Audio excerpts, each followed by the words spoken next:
One Piece, a multifaceted story, a story in which the protagonist wishes true freedom, a wish transcending all other needs, and a dream that only a handful of people can achieve. In today's video I'll tackle the most important question of which meathead is the strongest. Hello, it's my second video. It's been a while and I didn't want to leave this channel completely to dust. This is a more generic but contentious video. There are multiple videos on it, but interestingly, none of them are the same. To make it clear, it is not 100% correct. How can it be when the story isn't finished? I'm currently recording this on the 21st of January 2025, meaning I will only operate with the information I have. Disclaimer, I will have spoilers if you're an anime only. I will try and give reasoning for every placement. Some are more concrete than others. Sometimes there are matchup problems, meaning lower characters could beat higher ranked characters. Think of it like Enel versus Luffy. Enel stats wise should have an advantage in almost every category, but ultimately lost because of the matchup. In this video I will rank characters into tiers, as expected. Some characters included are based on my own theories or theories that I agree with. What does this mean? It means that the reasoning I provide for these characters is just me predicting the story, which isn't based on substantial evidence. Don't worry, I will make it clear when a character is just a theory. With that out of the way, let's start the video. Here we go! Starting with the World Government Puppet Special Agent tier. This tier contains characters who, being just a somewhat strong person, isn't enough to be even worth a challenge to them. The world government, if threatened by strong individuals, would send out these people. Starting with, we have Lucci. He was able to survive Gear 5 attacks from Luffy. It wasn't full power Luffy, but still. Plus, he survived an encounter against Zoro, who wanted to put him down at the end. He deserves some respect. Next up, we have the Seraphims. Gear 4 Luffy appears unable to bypass the flame zone as Kuma, even drawing a comparison to Kaido's defenses. Notably, Luffy required assistance from Lucci in this confrontation. They were intended to be a replacement for the Warlords. The Seraphim are designed to maintain balance between the pirates, the Revolutionary Army and the world government, highlighting their critical role in the overarching power structure. These guys replaced a group who had the strongest swordsmen. Keep that in mind.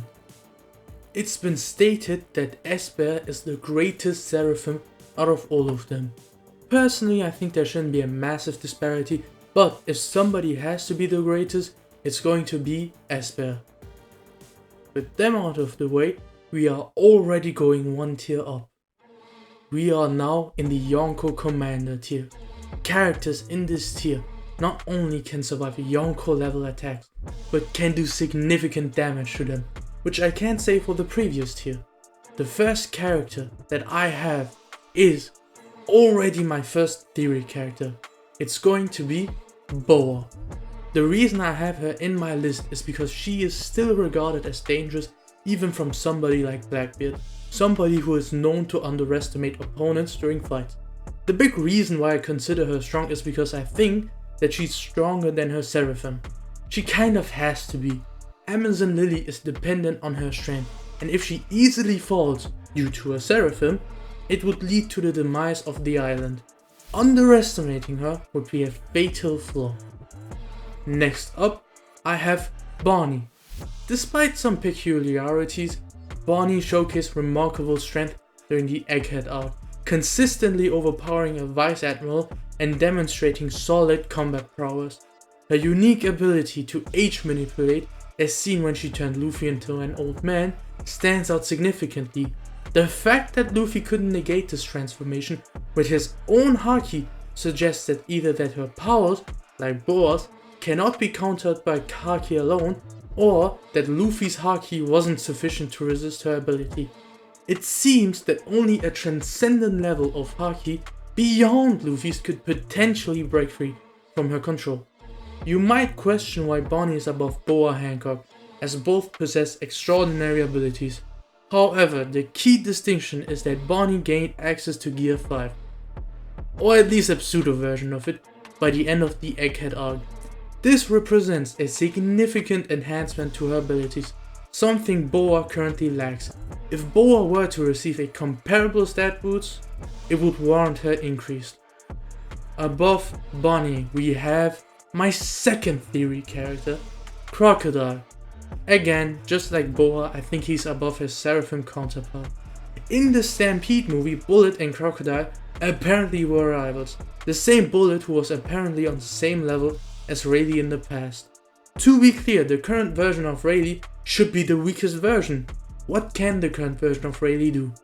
Nothing big, just fighting Kizaru, who is an Admiral, and apparently Bullet is just built like that. I know it's not canon, and don't worry, I don't think he's as insane as implied in that movie. But Oda did have an overview for the Stampede movie, and I do think it showcases that there's more to Croc's strength than we know. He's also a character who tries to improvise himself constantly. For example, during Alabasta, he heavily lost against Luffy.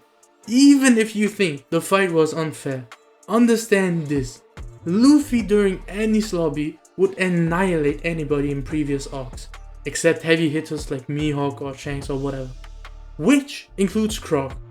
Let's say Alabasta Croc is as strong as Enies Lobby Luffy. This is beyond glazing, but let's go with it. Then later on we see Croc fight evenly with Doffy, who pushed Luffy to use Gear 4. So we have an improvement rate from Gear 2 Haki-less Luffy to around Gear 4 Luffy level. That was just Marineford Crocodile. Imagine the current version of him. His strategic brilliance, resourcefulness, and powerful Logia abilities make it likely that he could manage a confrontation against Bonnie or Boa, highlighting his potential strength in this theoretical scenario. We now have Marco. He doesn't come across as a heavy hitter, but he actually has done insane stuff. He fought King and Queen combined on his own for almost the entirety of Rooftop. Sanji, before his major power-up, was a joke to King and was only able to beat Queen thanks to Ifrit Jambe. Imagine Zoro, before achieving King of Hell, having to fight King and Queen. He couldn't even do well against King on his own, but now with Queen? He's getting destroyed. But Marco managed to hold them off on his own. He's kind of underrated, and his abilities is just adding to his resourcefulness. King. King possesses advanced techniques that grant him a significant edge in battle. His enhancements and abilities demonstrate a level of mastery and augmentation that has yet to be seen in the Seraphim. Unlike the Seraphims, King has clearly shown how his enhancements elevate his combat prowess, setting him apart as a formidable force. Saying he's just a Seraphim would be kind of dishonest at this point. While Marco did apparently damage Flames on King, he didn't show the same extent of strength that King had with his fight against Zoro. On another note, how did Marco damage him? Do you guys know how insane that is? Zoro tried to stab King and he did negative damage, but that wrestling dropkick apparently damaged him. Imagine, instead of Zoro doing a flying dragon blaze on Kaido, it's Marco doing an attack and Big Mom screaming, "Kaido, dodge!" The next two characters are going to be Law and Kid. Law and Kid are both kind of on the same level, but they have different strength. Law can hurt powerful opponents like Kaido and Big Mom with moves like Shock Willy and is the most hexed person in this tier, though his physical stats isn't great. Kid, on the other hand, can apply more external force, like when he broke Big Mom's bones, and has better endurance, taking more damage than Law and still fight equally with him against Big Mom. At the end of the Big Mom fight, there's a statement where Law says he doesn't have the willpower to go confront Kaido if he wants. Now, I'm not saying Kid has a chance against Kaido, especially in the condition he was in. But Law's lack of willpower, of not wanting to fight Kaido, is something that shouldn't apply to Kid. Maybe I'm looking too deep into it, but Kid being a conqueror while Law isn't, proves to me that Kid would not have an issue of willpower and would stand up if necessary. Kid also has an advantage over Law due to his magnetism, which counters Law's sword-based abilities.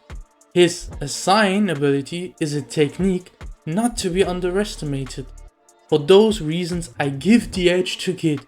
But you decide. If you think Law wins, I wouldn't be mad. I think Kid has a small advantage, even though he's getting clowned on by the community, which I do get, but let's give Kid his respect. Kobe. He's kind of a weird case. During the events of Hachinosu at the end, he used Honesty Impact, which is basically just Galaxy Impact, and was able to not just blow up Pizarro's island arm, but was able to affect Pizarro outside his statue self. While I don't think Kobe surpassed Garb, I think that he did the greatest amount of damage against Pizarro, which includes Garb's attacks on him. My issues with Kobe is just he hasn't shown anything else. It is kind of shaky, but I do think that Hachinosu set up Kobe to be here. Next up, we have the demon child, Yamato. Yamato possessed strength and endurance to stall Kaido while dealing significant damage. The only reason Yamato is ranked above Kid, Law, Kobe and the others is the balance of power and stamina. That's it. Kobe, Kid and Law, even if we say their strongest move deals more damage, they don't seem capable of maintaining that power the same way Yamato does. The next two characters are the Wings of the Pirate King, Sanji and Zoro. Before I go to Sanji, I think I need to explain how big the gap is between Law, Kid and Zoro, since it's a debate. Even just feat wise, we have Rooftop Zoro doing slightly better than Law and Kid, and then against King, he gains an enormous power up. That alone should be enough to put him above the likes of Law and Kid. But let's say you think the Awakening is also a massive stats boost that gives an insane technique. Let's go even one step further and let's say you think if they land just one technique, Zoro is done. Okay, let's look at their speed then. Surely Law, since he teleports, would solo, right? Okay, let's imagine a staircase. On the lowest level we have Rooftop Law, Rooftop Kid and Rooftop Zoro without Ashura. They should all be roughly equal. If you think Law is faster or Kid even is faster, that's fine, but their speed level should stay equalish. We know for a fact that King is above Zoro from Rooftop. When I say Rooftop Zoro, I mean without Ashura, so don't be annoying and try to scale Ashura Zoro to King. For now it's irrelevant. Now we know King of Hell Zoro is above King. Let's say for argument's sake that King of Hell Zoro is around King's speed. That is, in my opinion, very dishonest, but let's go with it. That's Zoro without his techniques. Zoro with Dragon Damnation, Speed Blitz King.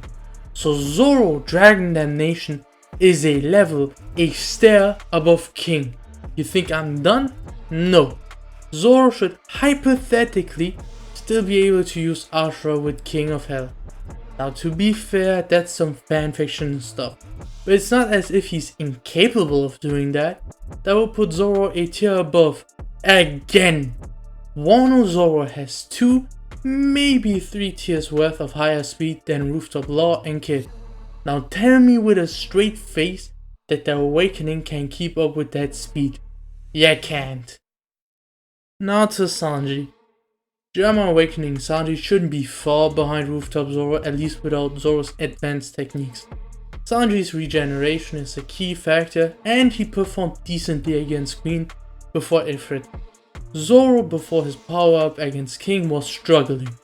Plus Sanji damaged a Seraphim the same way Marco damaged King, and he has blocked Kizaru's attack, which is notable. With Ifrit Jambi he has such great speed that Law and Kid might not keep up. His observation haki is also impressive and could be useful against Law. On the other hand, I think Zoro surpasses Sanji in power. If Zoro uses advanced techniques, Sanji would be finished. Zoro's King of Hell mode should be superior to Ifrit Jambi. and Zoro defeated King, who ranks above Queen, which solidifies his edge over Sanji. Honestly speaking, I think Zoro and Sanji are higher, but this is the safest placement of them as of now. Leaving the Yonko Commander, and now serving the Yonko and Admiral tier. A tier where only characters who can rule parts of the sea are worthy of that tier. Our first character is Big Mom. She scales above the rooftop squad pretty concretely. That's without showing signs of advanced conquest. Additionally, she can enhance herself by sacrificing her life, kind of like Gon from Hunter x Hunter. The reason she lost wasn't due to her lack of strength, but due to her unfortunate circumstances. I don't really have much on her, but her performance on rooftop and her underrated perseverance, even with broken bones and shortened lifespans, shouldn't be underestimated. Her ranking is mostly because of her Yonko title, and the problem is there isn't much to go off of, but I do think her being an emperor and fighting the way she did against Kaido is impressive enough to put her here. Here's also the first way to upscale Zoro and Sanji. When the allied supernovas fought against the two beastly Yonkos, they all performed kind of on the same level, meaning Zoro, without Ashura, was around gear for Luffy. While their combined powers weren't weak, they just didn't stand a chance against an emperor. Shortly before the allied force disbanded, Zoro awakened just Conqueror's Haki, not Advanced Conquerors, against Kaido, with Ashura and Luffy discovered Advanced Conquerors. Luffy gained a power up so great that even without his gears, he was able to outperform everybody who fought Kaido previously. Zoro too got that power. This then means if Zoro was around Gear 4 Luffy level and then gained Advanced Conquerors, he should be Gear 4 Advanced Conquerors Luffy level. It's kind of a mouthful, I know. I believe they should have the same increase. If you think one of them has more willpower or one of them has a bad usage of Advanced Conquerors, then sure, be my guest. This just sounds very unlikely to me. Now you might be asking, what does that prove? Well, Luffy with his Advanced Conquerors was so great that Kaido not only acknowledged him, but even says it's been a long time since somebody pushed him to such an extent. As a reminder, he recently fought Big Mom. Sure, they were suppressed, I'm not gonna say they were all out, but consider this.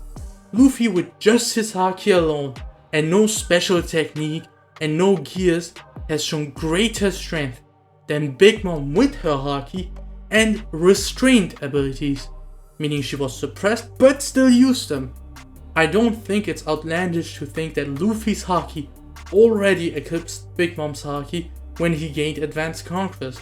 Even just feats wise, Gear 4 Luffy vs Kaido is the most impressive fight out of all the Onigashima raid, even before Luffy awakened Gear 5. So in summary, what did I just say? What I said is Gear 4 Advanced Conquerors Luffy is above Big Mom, and Zoro and Sanji are around that level of Luffy. Zoro definitely, Sanji close enough. Leaving our first Yonko, we are now entering and having our first two Admirals, Fujitora and Green Bull. Just like Big Mom, their rankings aren't really based off of feats, but more so because of their position. They did showcase a little bit more than Big Mom. We know that Green Bull is above King and Queen combined. While yes, they were both weakened, let's not play dumb. Green Bull himself says that he would bring shame to the Admirals if he couldn't beat them. Green Bull is also the same guy who runs away when he knows he's not up for it, but against King and Queen, he's confident. That should be good evidence that not only does he think he beats them, but he beats them pretty effortlessly. He thinks that commanders are weak, whereas we have Big Mom potentially seeing a future to losing to just Marco during the raid. Also, there's another thing. When Momonosuke used Blast Breath against Green Bull took that like a champ. That Blast Breath was so strong, Yamato thought he mastered Dragon Form. Momonosuke, who can't even aim right, but Yamato thinks he mastered it? I'm just saying, Yamato's only reference point is Kaido, and I will ask you this: what did Yamato think Momonosuke mastered if Momonosuke can't even aim properly? Just as a question. If you have another answer, or if you have an answer, please let me know. Just a small question. As of now, I've only been talking about Green Bull, but Fujitora should be also on his level. I also think that he will be a future Zoro opponent, and when the day comes, he will be facing an even stronger Zoro than post-Egghead Zoro. But that's just an assumption. Even without that assumption, it's fair to say at the very least he's equal to Green Bull. At the very least. We now go to Ben Beckman. There isn't much screen time of him, but what we know of him is pretty solid. He's the right-hand man of Shanks, but beyond that, he was able to make Kizaru stop fighting during Marineford, and is said to be a danger to the Admirals. I think him being able to make Kizaru stop is impressive enough to place him here. Who knows, he might be even higher. He has potential. Our next person, just like Ben Beckman, is a right-hand man. But unlike Ben Beckman, he was the right-hand man of the former Pirate King, Old Rayleigh. He clashed with Kizaru and stopped him. That's all there is to it. That feat eclipses everybody prior on this list. Maybe Ben Beckman is above, but I doubt that. The way Garp talks about Rayleigh is on the same level as the way he talks about Whitebeard. If Rayleigh had better stamina, he would most likely be even higher. But I think it's clear why he's here. There shouldn't be much debate about that. Now we have the guy that Ben Beckman stalled and Rayleigh clashed with, Kizaru. He should be stronger than Fujitora and Green Bull. He was able to annihilate Gear 4 Snakeman. I'm saying this right now, for every Big Mom and Kaido fan, better pray to God he didn't use Advanced Conquest. Because if he did, I have very little control and I don't know how I will be able to support Kaido above Kizaru. Heads up. But he was able to annihilate Gear 4 Snakeman, he hurt Gear 5 Luffy and was able to keep up with him, unlike the previous characters. He also survived attacks from him that, to be fair, kind of caught him off guard, and throughout that entire Egghead arc, he was mentally conflicted. I also don't think that Beckman being able to stop Kizaru is 100% because he's stronger. Sure, his strength plays a role, but not to the fullest. We see Kizaru disobeying Ben Beckman and doing whatever he wants at the end. So saying, oh yeah, Ben Beckman is so strong he made Kizaru paralyzed, let's not get ahead of ourselves. He's strong, not that strong. Now here's something that seems contradictory. As of now, I think Kizaru can beat Luffy, but I still have Luffy above tier list wise. The reason is because he can simply outrun Luffy and stay away from the danger, while landing shots that are hurtful. Luffy can't keep up with his form. If they were in a cage match, I would take Luffy in a heartbeat. But I still, that doesn't matter in a One Piece fight. There's also a second reason. Now this reasoning, it sounds as if I'm making excuses, but I do think it's true, and I think that Gear 5 Luffy was stronger against Kaido than against Kizaru, even though Egghead happened later on. Just let me explain myself. Throughout the One Piece fandom, you will constantly hear terms like mentally nerfed or mental amp, or something similar. These terms, while nerdy, exists because fights in One Piece, and even in all of fiction and real life, aren't always as simple as person A beat person B, or person C did this which person D didn't do. One Piece, while being a shonen, is the story.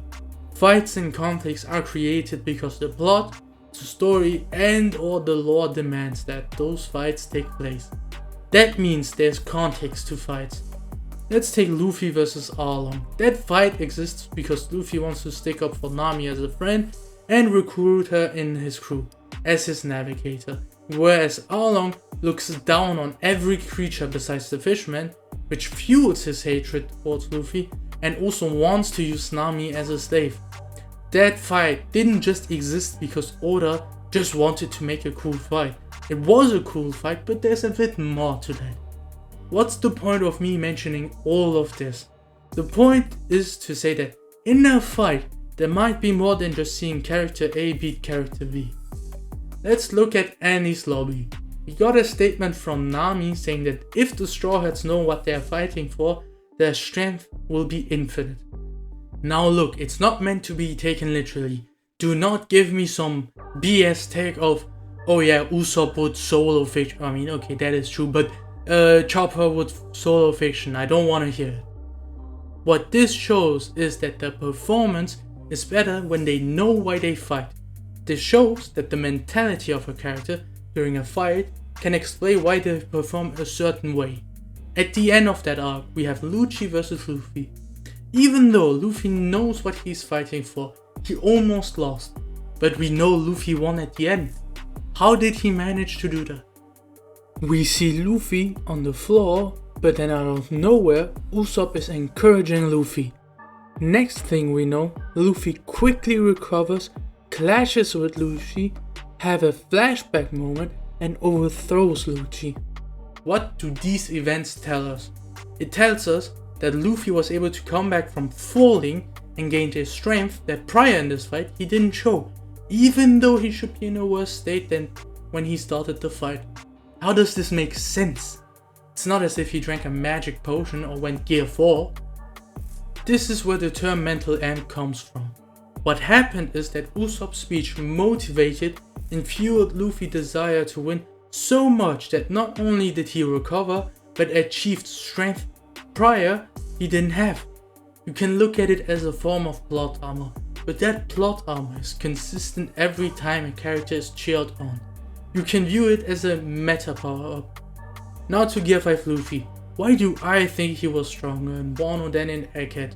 The reason is because his mentality against Kaido is the greatest one we have ever seen, and we know how much a small mental boost can change the outcome of a fight.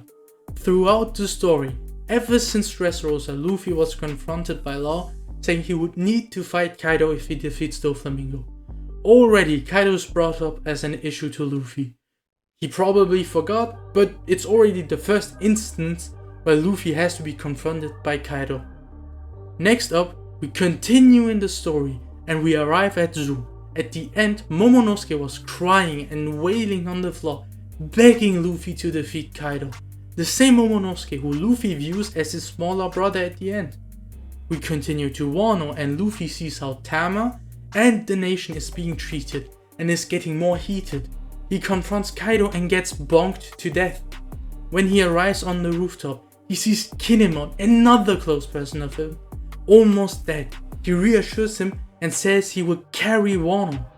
Every event that I talked about happened before Luffy did a retro. If you ask me, Luffy's dedication against Kaido should be far greater than against Kizaru, and it's not just a small glimpse, it's a massive disparity. But don't get it twisted, without that drive, Kizaru wins against him. And that's a Kizaru who was mentally conflicted. So in a fair 1v1, Kizaru takes it. For the rest of this video, please keep the mental aspect in mind. Thank you. Next up we have 3 characters. I'm going to be honest, their placement are extremely shaky. This is the safest placement for them, which is their lowest one. I simply don't have any implications to put them higher, but honestly, intuitively, I think they should be higher. The 3 characters are Aokiji, Old Garp and Old Sengoku. Aokiji, he should be stronger than the previous admirals mentioned. He can handle Garp punches and can deliver strong attacks on his own.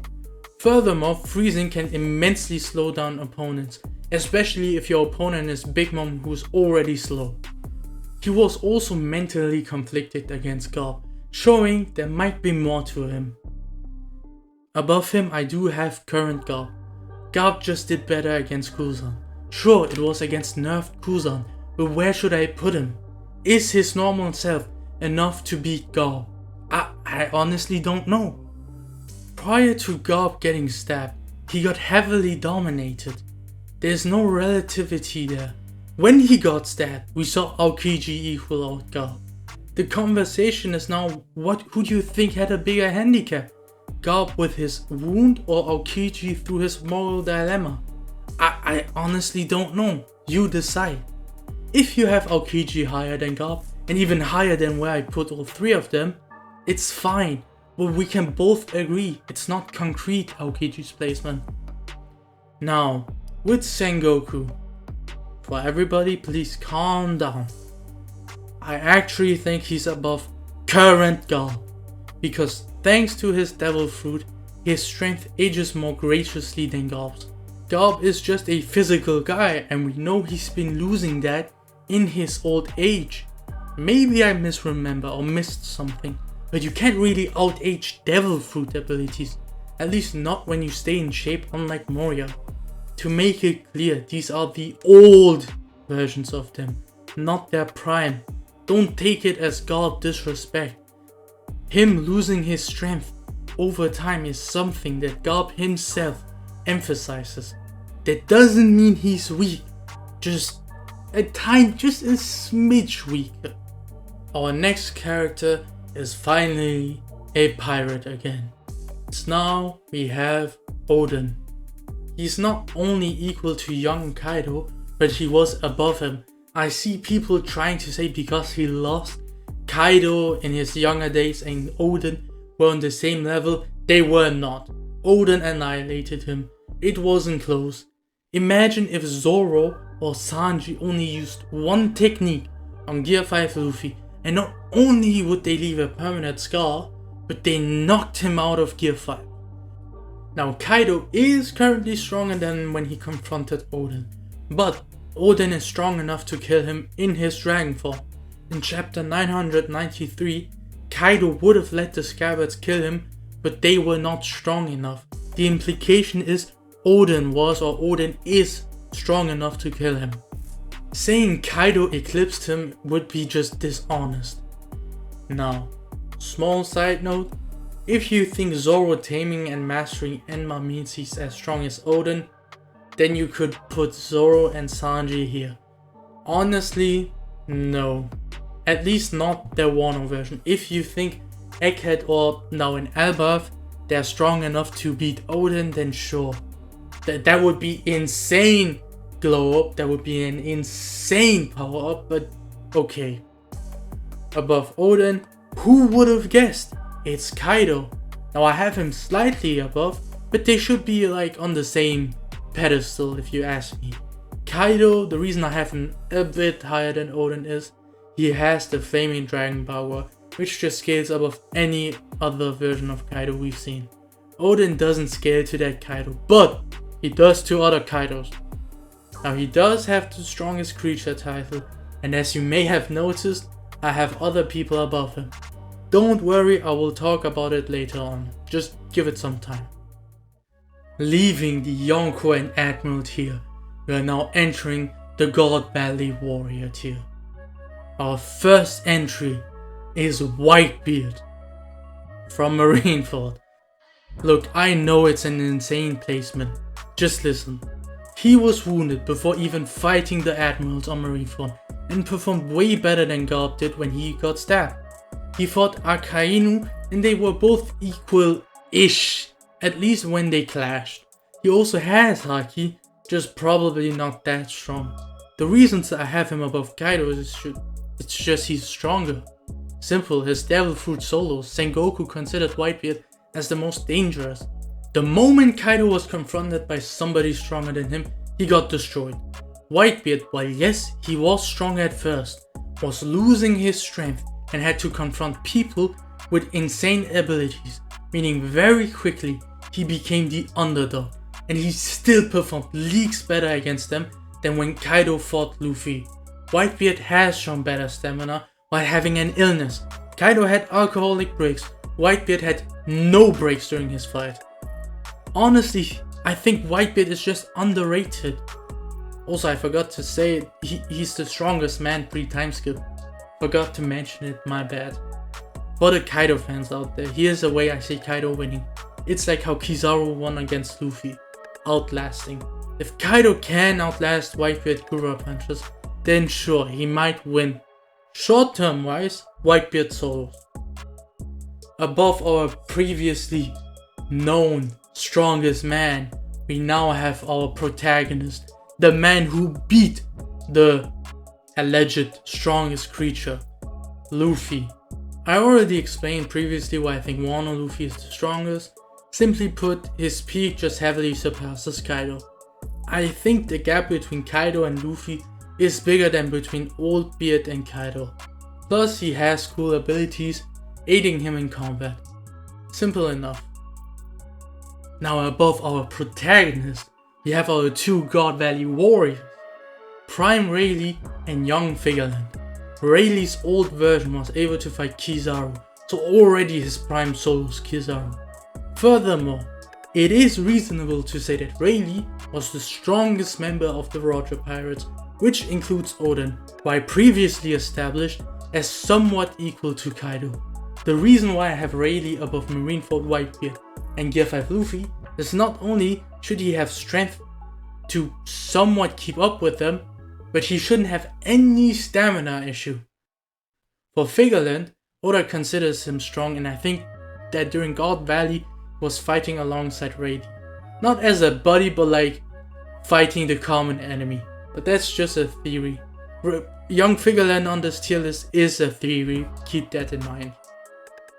Now, above the God Valley warriors, we have the Pirate King and Fleet Admiral tier. These characters stand out as the one who can change the fate of the world, thanks to their position, rolled, worthy of strong enough characters only. Starting off, we have Shanks the God King, the man whose strength is extraordinary that the fandom started calling him the Haki Man. The man who in the past clashed with the strongest swordsman. He developed the ability of observation killing. I don't think there's much to say about him. He has Haki that the giants compared to Joy Boy. That doesn't mean he's equal to him, but it's still impressive. He's such a prodigy that even at a young age, he copied Roger's divine debaucher. If you think that means Shanks has advanced conquest at a young age, I won't argue with you. He one-shot Kid. He apparently stopped Kaido during Marineford. He clashed with Whitebeard, the strongest man of the world at the time, who was on his medication.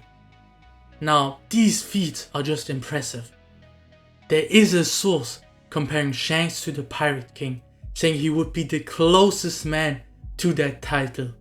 Safe to say he's above any other character previously mentioned, even Prime Rayleigh. Also, I think Shanks trained after the demise of the Whitebeard. He's a guy who values balance, and ever since the Whitebeard pirates fell, he needs to step up to keep the balance, but that's just a small theory. Without that theory, Shanks deserves his placement. Above him, we now have the infamous Blackbeard. We all know of the theory that Blackbeard vs Shanks fight. We all know of it. The question is, why do I have Blackbeard above? The reason is, I think Blackbeard's full power Gura punches would scale above any attack Shanks has, and his Yami fruit would be able to disorient him by throwing random stuff or even trying to suck him. Pause. In the black hole, even Haki wise, I think Blackbeard is kind of underrated. He was the first person in the series to mention the word Haki, gave Shanks a scar who wasn't off guard and could have taken Ace's position when he was on the Whitebeard crew. The same Ace who pushed Whitebeard to use his devil fruit against him in the spin-off manga, or novel, whatever. All of this was before his first devil fruit. His Haki, honestly speaking, let's be honest to ourselves, should exponentially grow from there on out. I think his Haki is around pre-Ashura Zoro, meaning his armament Haki and observation Haki are impressive. He just needs somebody to push him to awaken Conquerors. That somebody, in my eyes, should be Shanks. I will be there when that happens. But as many of you noticed, my placement seems to be dependent on a theory, no? But even without the theory of Shanks vs Blackbeard, he still has the strongest devil fruit. He still annihilated Law, something Big Mom couldn't do. I might even say he low diffs Big Mom. I can't lie.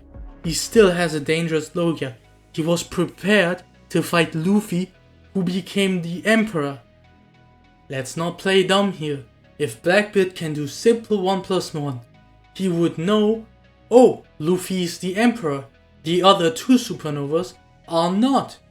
They all were fighting the two Yonkos. Maybe Luffy is the strongest out of all of them. He was prepared to fight the strongest member of the Allied force against Big Mom and Kaido, who defeated them. So honestly, in my opinion, he's above Luffy at the very least.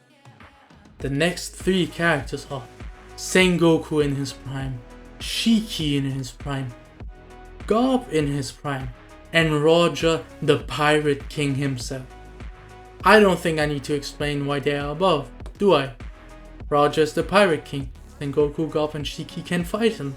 They are above Shanks. They are able to hold their grounds against young Whitebeard, which no person below can do. They are all equal to each other. Garp and Roger had countless battles, and Roger himself also implies that the only Marines capable of handling him would be Garp or Sengoku. I think that because Sengoku was Fleet Admiral, he didn't have much time on the field to fight. This is why Garp is seen as the Navy hero, but they should all be equals. Shiki is somebody who fought them on equal terms. There isn't much to say. Let's move on. Now, above the Pirate King and Fleet Admirals themselves, we have the strongest tier. People who achieve the rank as the strongest and can operate on that level. While they don't have the same influence as previous characters, their strength is doing the influence and is enough to make a shift. Now, before I reveal the first person, I want to make it crystal clear. He's a theory character, meaning if you disagree, it's fine. His placement is not based on concrete evidence, but on my interpretation of how the character will evolve in the future. Any other character who I didn't label as a theory character, fine, jump me. But here, just calm down. So the first person is Current Sent Figureland. Look, I know. Above even the Pirate King, I'm pushing it, right? Look, before I even start, being Pirate King doesn't automatically mean you're the strongest of all time, or even in your own era. Are we going to say that because Roger was Pirate King, that Luffy will never surpass him? Or was Emu weaker than Roger? No. Being Pirate King doesn't mean you're the strongest. In Luffy's case it's going to be, but that's because Luffy has the narrative to just be the better Joy Boy. And he actively has to surpass every pirate for him to gain the One Piece. Whereas Roger didn't really have competition for the One Piece. Now the question is, why do I think Figureland is so high? The Celestial Dragons, after the Egghead incident, are in the process of reinventing themselves. For years they have been failing. The Warlords weren't as obedient as they thought. The Gum fruit got stolen, which is the most destructive fruit against them if the right person has it. Which, guess what? Luffy's the right person. The Gorosei were a total failure on Egghead. The Revolutionaries have been making great progress against them too. All of this shows a massive incompetence on their side. And we see Emu make changes by taking Saturn out as a Gorosei and replacing him with Figureland. Keep in mind, they are all centuries old, so for centuries he let them do the work. Now he changes it. The man he saw as worthy to be a Gorosei was Figureland. Figureland is in my eyes the representative of all the Celestial Dragon besides Emu. He will be the strongest out of all of them if you ask me. Remember how I previously said how I think God Valley Figureland is equal to Prime Rayleigh? Well, unlike Rayleigh, I think Figureland got massively stronger thanks to his ties to Emu, and him being a Gorosei would eliminate the issue of old age since he will be immortal. Keep in mind, he's just a theory character. If it's wrong, I'm not mad at it. You would probably be happy. So let's leave it at that. Above our Figureland, we have the swordsman who's above him, Mihawk. Now, unlike Figureland, I think he's definitely above the Pirate King tier. Mihawk, he's the strongest swordsman, so already he's above the likes of Shanks, Vigilant and Fujitora. The reason I think he deserves a tier above is because Mihawk as a character is being lonely at the top, suffering from success if you will, meaning that Shanks as an opponent isn't strong enough to fight him out of sadness. He hopes of a worthy challenger to dethrone him. Zoro is going to be that guy, but he needs to be above Shanks. Also his blade Yoro is the strongest blade in the verse. To be clear, Whitebeard with his blade is able to use all of his might through his blade. And apparently Yoro is stronger, or at the very least just as strong. You guys remember the clash between Roger and Whitebeard? If Whitebeard had Yoro and was proficient with it, he would have probably beat Roger in the pure ACOG clash. Mihawk also mastered that blade, but if you think he over dramatizes his power and having the strongest blade isn't that impressive, then he should at least be above Shanks and Vigor. Above that we have our next theory character, Dragon. To be honest, there isn't much, but I think, now I know it's outlandish to say that, but I think not only is his haki above Garp's, but his devil fruit is most likely insane. His role as the man who wants to take down the corrupt system needs him to be strong. He grew up under Garp since he was a marine. I simply think he got all the tricks Garp has and a bit more. Above the man who wants to take down the corrupt system, we have the man who supports the corrupt system, Akainu, the current Fleet Admiral. And I don't think he's just a theory. Already the stuff we know he did is impressive. He fought the strongest man. He fought Aokiji, who was trained under the Navy hero Garp, and blew his leg away, and has a devil fruit where if you don't dodge it or have extraordinary haki, you will lose limbs. During Marineford, he only stopped because Sengoku said so. He might have fought the Golden Boy Shanks. All of this has happened before he became the Fleet Admiral. Ever since he became Fleet Admiral, he got stronger, he has the drive for it. Small theory, I think Akainu is the strongest marine we have ever seen, as of now. Maybe end of series Kobe will surpass him, probably he will surpass him, but before that, Akainu is the strongest marine. I don't think that's a hot take. Keep in mind, he made Blackbeard run out of fear after he got his 2 devil fruits. For me, it's a tie between Akainu and Dragon, but as of now I have Akainu simply because his devil fruit is deadly. I don't know what Dragon has besides his haki.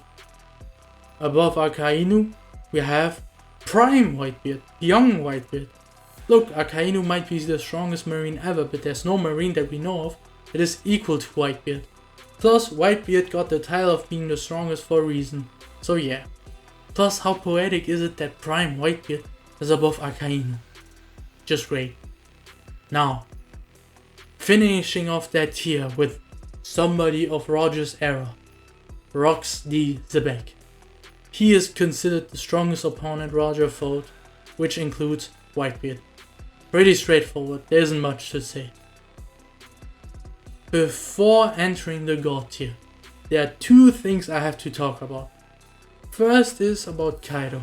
More specifically, it's about his title. I already mentioned it previously.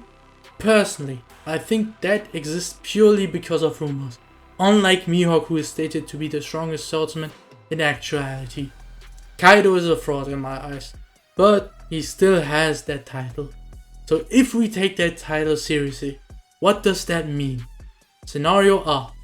Every existing character that I have mentioned is below Kaido, meaning there's not even a character who can handle Prime Rayleigh. Look, I think Rayleigh is strong, not that strong. Scenario B. He goes above every existing person, which would put him above Roger.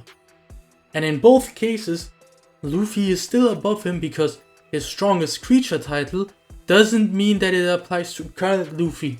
We don't know of that title.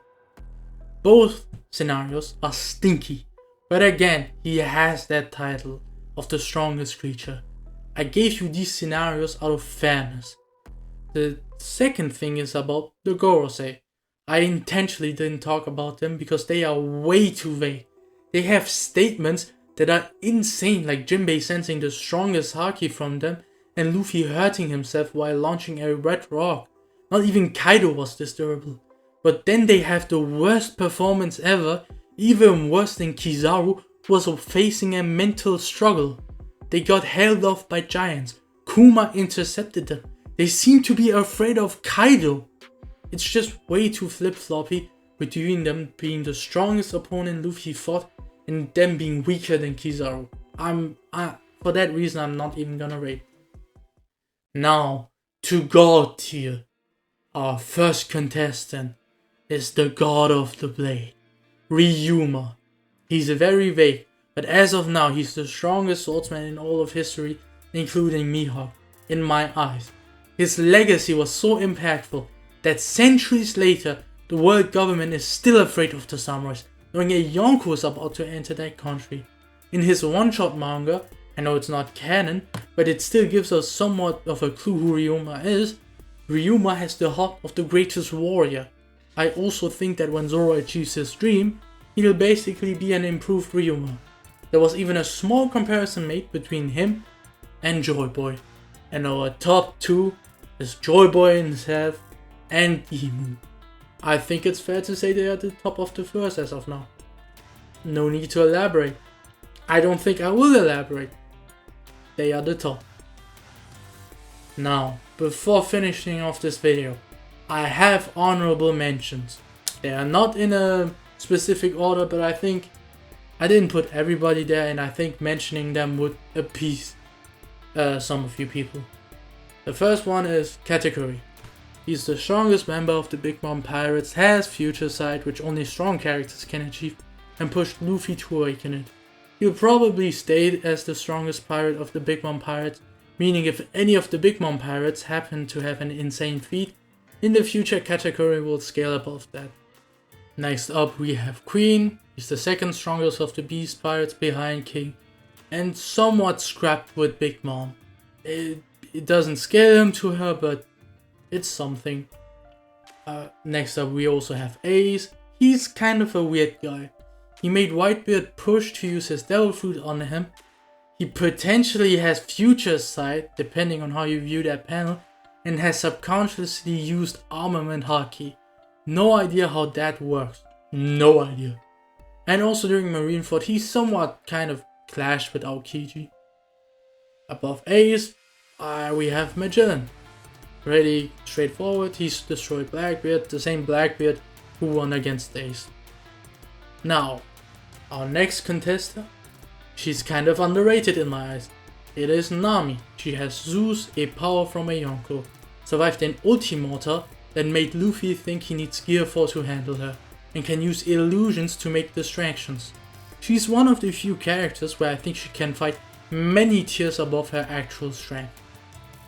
We also have Jinbei, he soloed Who's Who, is probably stronger than Nami, has Fishman Karate, which is kind of like advanced armament, and has endurance to just keep going, even though he got a hole punched through by Akai Inu during Marineford. The last character? Now, he apparently has the strength of young Whitebeard, and it is Weevil. Do with that information whatever you want. Thanks for listening. It did take a long time for me to make this list, and first of all I appreciate anybody who even listened up till here, or even just that part. Making the tier did take a long time, and I do apologize for that. I tried to give the most accurate ranking, and for it to be not just boring, I also included characters who I think would be fun to look at. If there are any disagreements, I know there will be, let me know in the comments. Just don't be hostile and stay calm about it, please. Let's stay civilized. With that out of the way, it has been Sunman. Have a good day, night, morning, whatever, and bye.